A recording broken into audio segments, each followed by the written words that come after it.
Welcome to Karma Chronicles. Please like the video and subscribe. Let's begin. I was in my home office, half asleep on the couch, when my phone lit up. It was almost midnight. The screen flashed, Mom. I sat up straight. Nothing good comes from a call that late, especially not from her. Hello? Her voice was low, like she was trying not to wake someone. Nicole, I didn't want to call this late, but your father and I talked, and we think it's best if you sit out tomorrow. I didn't say anything, just stared at the bookshelf like it'd give me answers. She kept going. It's Ryan's big day, you know? And, well, with the Reynolds family coming in, this is important for him, for his future. There it was. She cleared her throat like she was about to be generous. It's not personal, sweetie. It's just your job, your situation, your whole vibe. It might be hard to explain. You understand, right? Yeah, I understood. Quick note. Before we start, how's your day going and where are you joining from? I swallowed back the sting and nodded, even though she couldn't see me. Yeah, I get it. I knew you'd understand, she said, like that made it okay. We'll tell people you had to work or got sick. It'll be easier for everyone. Sure, I said, voice flat. Tell them whatever you want. There was silence for a second. Then she let out this relieved little sigh, like she'd just dodged a bullet. Okay, well, get some rest, all right? I hung up before she could say anything else. I sat there for a few minutes, phone still in my hand, screen glowing against my palm. The couch creaked when I leaned forward. My knees popped when I stood up. Everything felt heavier than it should have. I walked over to my desk and stared at the screensaver dancing across my monitor. Stupid little bubbles bouncing around like the world kept going. This wasn't new. This was just the first time they actually said it out loud. Not good enough to show up. Not polished enough. Not presentable. I pressed my hand flat against the desk and let my head hang. I didn't cry. I just stood there, dead quiet, like maybe if I didn't move, the ache in my chest would stay where it was. The worst part? I wasn't shocked, not even close. Just tired. And completely alone. I opened my laptop, clicked the second screen on, and typed in my master passcode. The system booted up instantly. Rows of tabs, real-time market trackers, dashboard alerts, Slack messages from 3 time zones. It was all right there. The whole thing running while my mom still thought I was stuck pouring oat milk lattes part-time. The lie had worked too well. I kept the barista gig on my socials because it gave people something simple to digest. Struggling older sister couldn't quite get it together. Safe, non-threatening. The black sheep they could roll their eyes at behind closed doors. But that version of me, that was dead years ago. Truth was, I'd built a portfolio worth 8 figures by 30. I bought into my first AI firm when everyone else was still confused about how to spell blockchain. I played dumb at family dinners while the founders I backed were landing Forbes features. No one ever asked what I did. They didn't want to know. The Lodge? That was mine too. Tucked under a holding company buried 3 LLCs deep. I bought it 5 years ago, renovated the hell out of it, turned it into a premium wedding and events property in upstate New York. Booked solid through next spring, including, of course, tomorrow. I clicked into the Lodge's backend system and pulled up the upcoming bookings. There it was, Reynolds/Hartley engagement event. Notes from the planner, invoice for catering, florals, bar staff, valet. All of it paid in full. I hit the intercom on my desk. Call Jasmine, I said. Her voice came through a second later. Nicole, you good?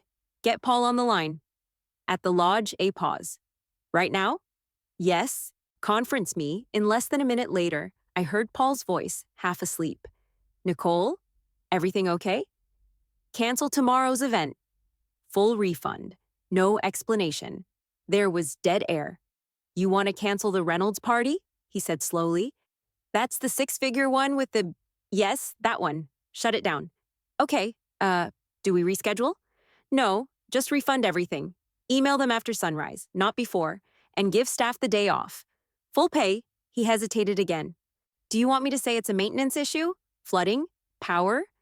No story. No excuse. Just say it's canceled. All vendors off-site by 10. Okay. Got it. I ended the call and leaned back in my chair. My heart wasn't racing. I wasn't angry. It was just clean, efficient. You uninvite me? Fine. You don't get the venue, or the caterer, or the champagne I imported from my own French supplier. you get nothing. I walked over to the wall panel and hit the button for blackout mode. The office windows dimmed instantly. The city lights vanished. All that was left was the soft hum of the servers and the pale blue glow of the monitor. I tapped Jasmine again. I'm leaving town tomorrow? Schedule the car for 7. Lake House. Got it, want the usual driver? Yeah, and make sure the house is stocked. You want to let anyone know where you're going? No. I shut the intercom down before she could ask anything else. The silence crept back in. I grabbed my bag from the floor and tossed it on the couch, then walked over to the tall cabinet by the door. It looked like a broom closet, but inside was a built-in vault, stacked with binders, contracts, backup drives. I pulled out a slim black portfolio, my go bag. Everything I needed to vanish and reappear wherever I felt like being. I tossed it next to the bag and zipped both shut. I wasn't just skipping a party, I was stepping all the way out of their frame. No explanations. No announcements. Just absence. They never saw me anyway. Now they'd feel it. My phone started vibrating at 6:13 a.m. Not a ring, just buzzing. Repeated and panicked. Text after text, lighting up my screen. First from my mom. Nicole, something's wrong. The lodge isn't letting anyone in. Do you know anything? Ryan is freaking out. Then my dad. Need you to call. Urgent. You still know people up there, right? Can you help? I didn't respond. By the time I stepped into the back seat of the black Escalade waiting out front, there were 17 missed calls and over 30 texts. 2 voicemails, one from Ryan, didn't listen to it. Lake House, I told the driver. I didn't need to give directions. He already had the route up. The doors locked with a soft thunk, and the car slid onto the road like we were ghosting out of the city.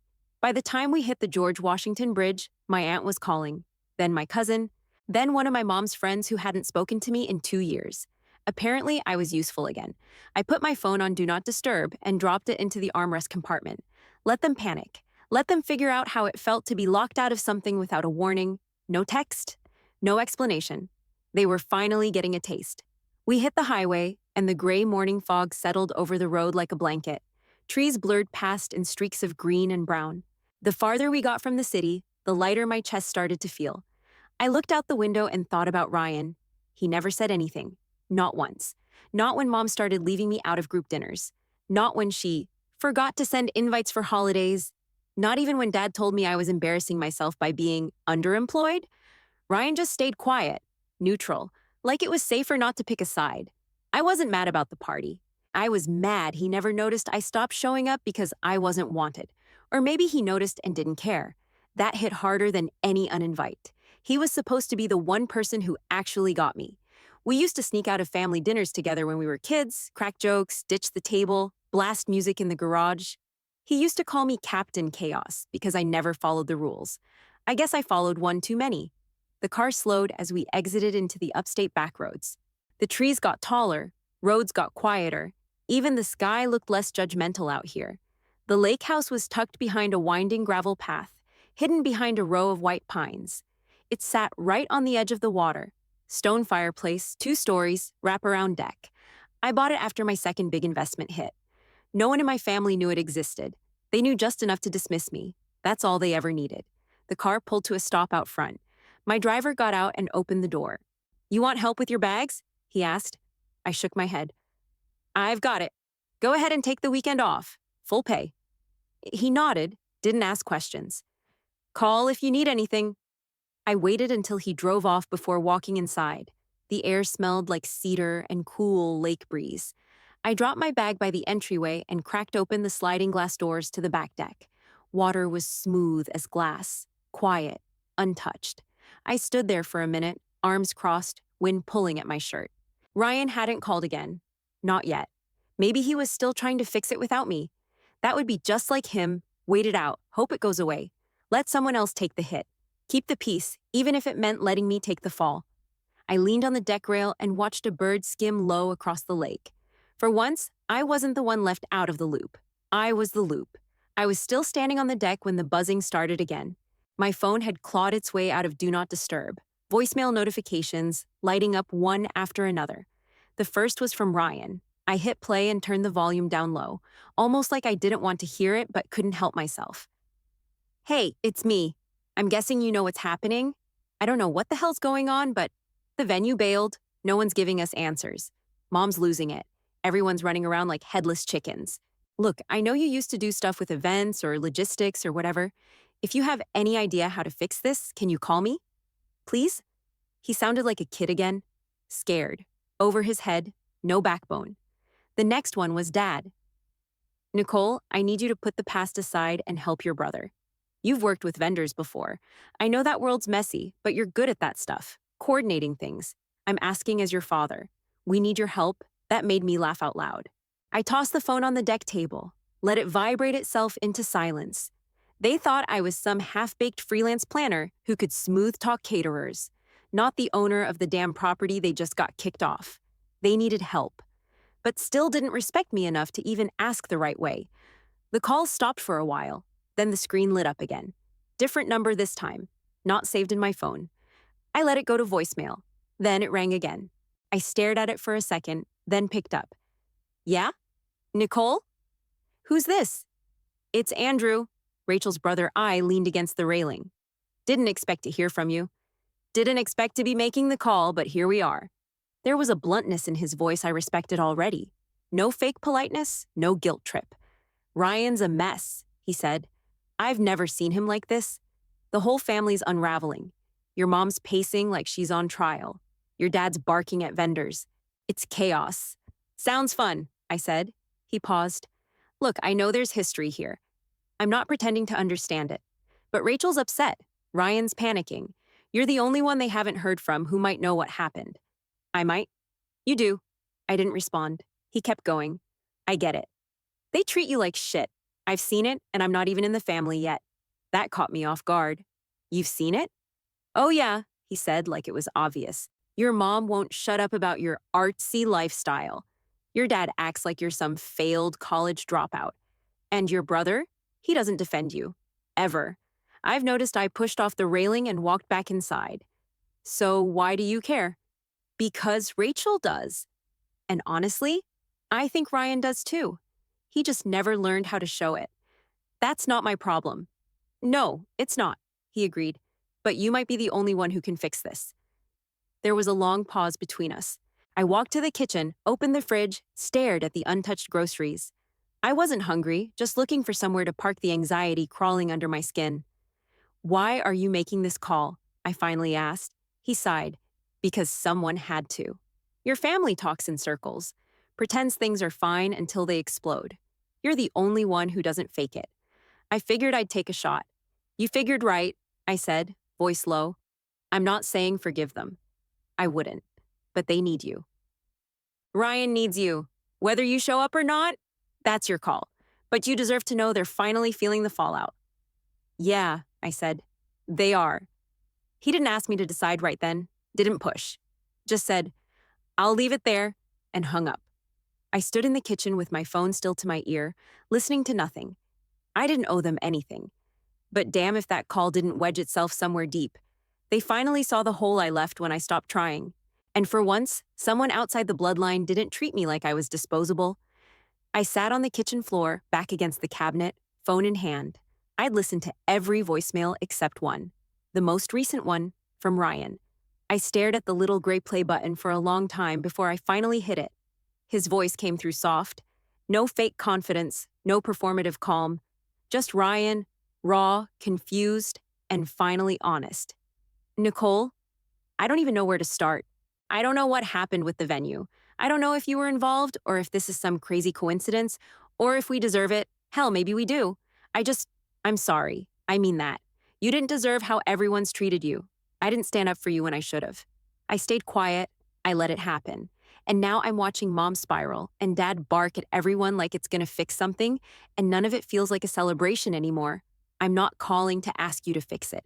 I'm just asking you to call me back. Please. The message ended, and the silence hit harder than his words. I stood up slowly, walked outside to the deck, and hit the button to call him back. He answered on the second ring. Nicole? He sounded surprised, like he thought I'd never respond. Yeah. You got my message? I did. Another pause. He wasn't sure how to move forward. Thank you for calling, he said. I didn't waste time. You want to know what happened with the venue?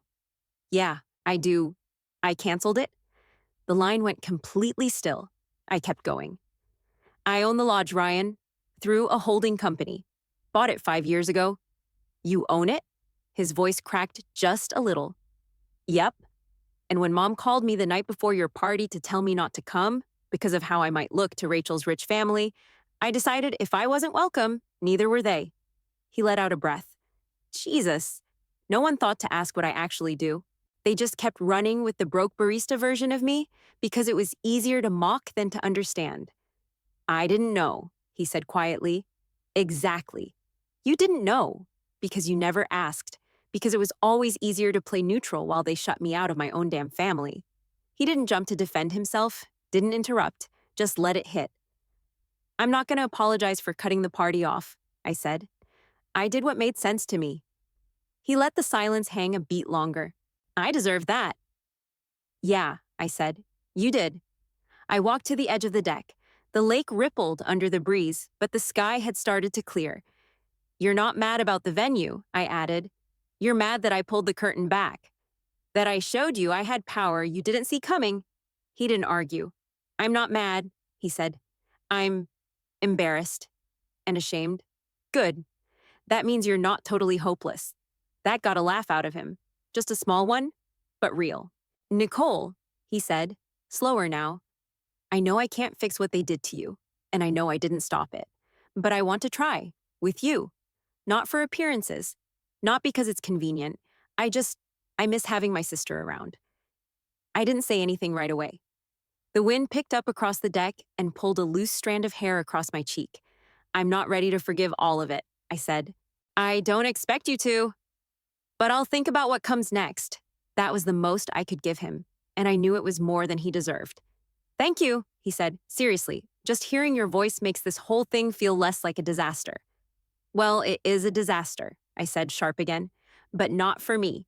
He didn't push, just said, call me when you're ready. I will. We hung up. I stood there with the phone in my hand, staring out at the lake like the water might hand me a roadmap. He was finally waking up.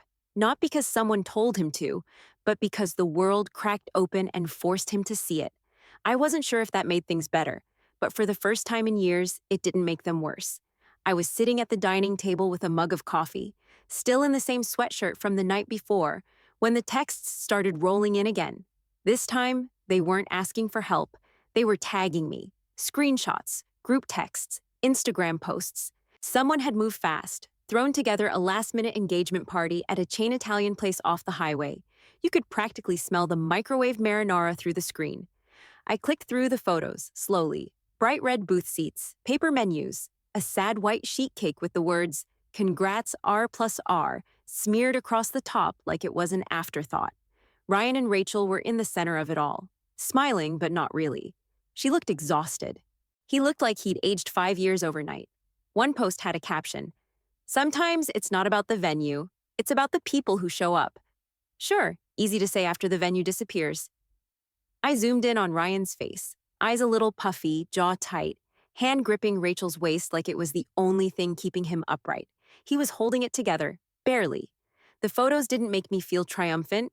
They made me feel like I was watching something crumble that probably didn't have to. My phone buzzed again. An old college friend who still followed everyone in my family's orbit. Damn, was that the backup plan? Looked brutal. Bet you're glad you skipped it. I didn't respond. I just set the phone down, screen up, and stared out the window at the lake. There was still a layer of fog clinging to the surface, like it was trying to stay in hiding a little longer. I knew what it felt like. They'd slapped together something to save face. I'd blown it up to expose the rot underneath. Somewhere in the middle was the wreckage. And now? Now it was quiet. Too quiet. I didn't regret canceling the party. That part stayed clean in my chest. They uninvited me from their lives, so I returned the favor. But I couldn't lie. Seeing them like that, scrambling for something that looked like normal, did something to me. It reminded me how far gone we all were, how long we'd been living like a family in name only, and how maybe, Ryan's message meant there was still something worth digging out from under the mess.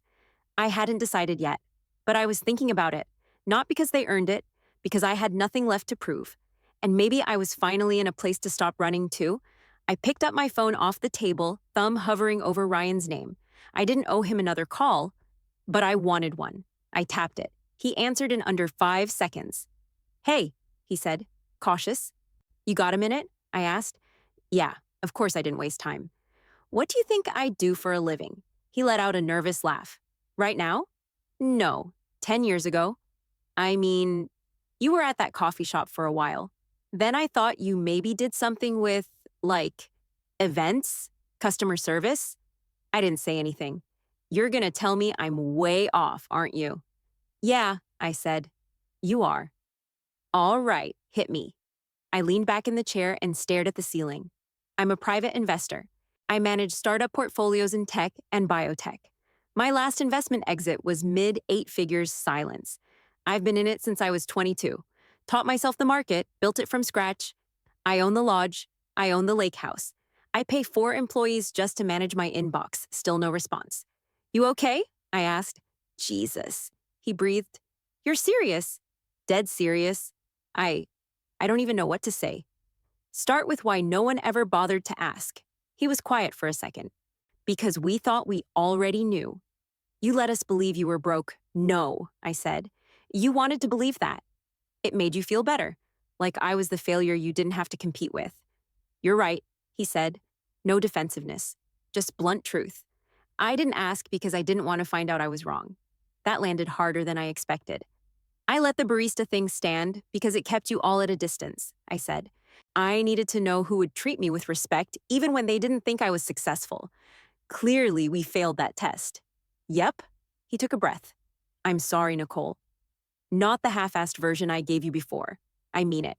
I'm sorry for not sticking up for you. For letting Mom talk about you like you were some embarrassment. I knew it was wrong. I just didn't want to be the next target that hit deep because I knew it was true. And now? I asked. Now I'm done playing along. I want to be in your life again. Not because you're rich or powerful or suddenly impressive, just because you're my sister. And I should have been there all along. I didn't say anything for a moment. Just let the air settle. I'm not interested in starting from scratch, I finally said. But I'll think about building from where we are now. He nodded slowly through the phone. I could hear it in the silence. I can work with that, he said. Whatever pace you need. I've got rules. Name them. Honesty. Respect. No more pretending we don't see what's right in front of us. He exhaled. Done. I stood up and walked toward the back window, watching the clouds break open above the trees. You sure you're ready for that? I asked. I'm not sure of anything right now, he said, but I know I don't want to go back to how things were. Good. There was a pause, lighter this time. Is there anything else you want me to know? He asked. Yeah, I said. I haven't decided what comes next, but this was a good first step. The next morning, I packed up the lake house and headed back to the city. I sent one group text when I got close. Come to my place, 4 p.m. All of you. No details, no tone, just a line in the sand. By 10 till, I was already downstairs in the lobby of my building in Tribeca. Glass walls, uniformed doorman, zero chance of being confused for middle class. They came in together, Mom, Dad, Ryan, and Rachel. Mom was in pearls, like she was headed to a charity auction. Dad looked confused. Ryan just looked tired. Rachel held his hand and smiled when she saw me. She was trying. Mom blinked around the lobby like she wasn't sure if they were in the right place. Nicole, is this where you work? No, I said. I live here. Oh, you house sitting? I didn't answer. Just walked past the front desk and hit the elevator button. They followed like they were walking into someone else's dream. When we hit the top floor, no one spoke. I led them into the penthouse. Tall ceilings, polished concrete floors, clean lines, sunlight pouring through the floor-to-ceiling windows. The kitchen alone could make a chef cry. Dad stepped in slowly, hands in his pockets. Mom froze just inside the doorway. This is yours? She asked. All of it. I walked over to the bar and poured myself a sparkling water. No one sat down. How? Dad finally asked. His voice was quiet. He wasn't angry, just rattled. I told you once, I said. You never asked again. Ryan cleared his throat. She owns the lodge too. And more. Mom turned to me, her voice cracking. You let us believe you were struggling. I didn't let you, I said. You wanted to believe it. You needed to. It fit the story you told yourselves about me. No, she said. We, yes, I cut in. I stopped correcting you because I wanted to see what you'd do. How you'd treat me when I had nothing to offer you. The room went still. I needed to know who you really were when you thought I had no status, no money, no title. Now you do. Mom looked like she'd been slapped. Her lip trembled. She sat down slowly on the arm of the couch and covered her mouth with her hand. Dad didn't say anything, just stood there, shoulders stiff, jaw set like stone. Ryan stepped forward. She didn't lie. She protected herself. And honestly, I get it now. Rachel nodded. I do too. I looked at all of them one by one. This isn't about revenge. I'm not trying to humiliate anyone. I just wanted to stop being invisible in my own family. No one argued. I leaned against the counter. I'm open to something new. But it's going to be slow. It has to be. Mom wiped at her face, still stunned. You really did all this on your own? Every bit of it. She let out a shaky breath. I'm sorry. I didn't know. I know you didn't. Dad finally sat down, arms folded tight, staring out the window. Not cold, just quiet. The silence wasn't awkward. It was necessary. For the first time in years, nobody was pretending. The following Sunday, I opened the door to my penthouse at 6 sharp. Ryan came in first, carrying a bottle of wine like it was an olive branch. Rachel followed close behind, then my parents, slower this time, less sure of themselves. The dining table had already been set. Warm lighting, candles, clean linen, no flashy centerpieces. Just space to breathe. The chef I hired moved silently in the background, prepping plates in the open kitchen like a ghost in a black apron. We sat down. For the first couple minutes, it was mostly forks clinking. No one knew where to start. Mom finally broke the silence. The lamb is incredible. I nodded. Luis does a good job. He's been with me about 3 years now. You have a private chef, Dad said. It wasn't a question, more like a realization he was still processing. I do. No one said anything for a second. So, I said, this is what Sunday dinner looks like when we're all invited. Ryan let out a soft laugh. Rachel smiled. I didn't realize you traveled so much, she said. Ryan told me about your place in Paris. That one's mostly investment, I said. But I do go when I want to disappear. Damn, Ryan muttered. I always thought you were just going off-grid when you needed to reset. I was, I said. Just on a better grid than you thought. They chuckled, and for the first time all evening, the tension dipped. I told them about my early investments, how I made my first real money from an AI software company no one believed in, and how I learned to keep my wins quiet after realizing how fast respect can turn into resentment. They actually listened. And then, surprisingly, my mom spoke. We were so caught up in what looked right, she said. What sounded impressive to other people. I think I forgot to ask if my own daughter was okay. Dad nodded, still quiet, but finally looking me in the eye. I didn't understand you. That's on me, Ryan cleared his throat. We messed up, Nick. For a long time. I don't want to go back to that. Rachel leaned forward. Thank you for inviting us. For not slamming the door and walking away, because you totally could have. I took a sip of water, then looked around the table. Here's the deal, I said. If this is going to work, I've got rules. Mom straightened up. Okay, honesty. No fake small talk. No smiling through tension. If you've got something to say, say it. They all nodded. Second, include each other. Not just for big stuff, but for the boring, messy, random parts too. I don't want to be the shadow sibling you text twice a year. More nods. Ryan actually looked a little ashamed. Last thing, respect. For where I am now, and for who I had to become to get here. Rachel smiled. That one's easy. I gave her a look. It's not. She laughed a little. Fair. We ate the rest of dinner in something close to peace. The conversation didn't flow perfectly, but it flowed. They asked questions. Real ones. I gave real answers. It felt weird and overdue and a little fragile, but it felt real. And that was enough. I walked them out to the elevator after dinner, the hallway dim and quiet around us. Thank you for tonight, Mom said, her voice soft but steady. For letting us in. I gave a small nod. You earned a seat. Doesn't mean it'll be easy. Dad stepped forward, slower than usual. We'll show up. The right way this time. I'll believe it when I see it, I said. But I'm willing to look. They stepped into the elevator. Ryan and Rachel hung back. Rachel squeezed my arm before she followed my parents inside. We'll be here next week. Good, I said. You better bring dessert. She smiled as the doors started to close. Ryan stayed. He shifted his weight and looked around, suddenly shy for a guy who used to pull pranks with me in church clothes. So, he said, I've been thinking about quitting my job. I raised an eyebrow. You're finally done babysitting spreadsheets for your boss's trust fund, kid? Pretty much. You have something lined up? He hesitated. I was hoping I could work with you. I folded my arms. Doing what? Anything, he said, starting from scratch. Learning it the right way, I searched his face.